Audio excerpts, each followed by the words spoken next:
what I'm doing today is I'm setting up a set of heads, Pontiac heads, of course, that's all I work on. These particular heads are number casting 16, which are 68 400 heads with the screw-in studs. What I want to show people, and I get a lot of questions on how to set up for a larger cam. This particular motor is going to get a Ram Air 4 cam with approximately 570 lift. So there's a few things that you need to do. The first thing is getting the right valve springs. These particular valve springs I sell, my part number is VSH3, install at the factory height at 1/600.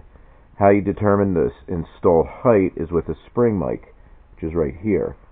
I don't know if you can see it with the camera or not. I'll see if I can bring it in. That's right exactly at 1/600. It wasn't actually 1/600 when I installed it because it's had a valve job. The valves are sunk. This is a budget job with stock valves. These particular valves actually installed a little taller at 650 or 0.650. What I did was I have a set of locks that are right here. And bear with me, my camera. Actually, hold on, I'm going to take the camera down. These pink retainers, the band is a little higher, so it reduces the spring height. These are the stock silver ones. I got 650 installed height with these, and I got exactly 600 installed height with the pink ones. So now that I know that I have my springs to install at 1/600, I also want to make sure what my coil bind is, and I also want to know what my distance from the retainer to the seal is. So these are all critical clearances that you must be accounted for. One inexpensive way to determine the coil bind is I have the retainer in a vise and it is pressed down. I get my calipers and I can go to the bottom of the retainer. I probably can't see that. But anyway, it's 0.920. So that is my coil bind. I always allow 80 thousandths expansion. So I can literally have 0.595 available lift. But I also need to know where is my retainer going to be at the seal. These particular heads, hold on a second.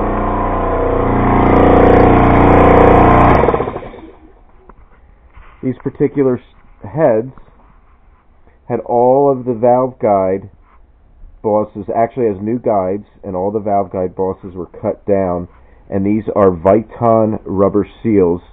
They're 0.500 ID, and those are all installed. All the valves are oiled, valve job done, everything's ready to rock.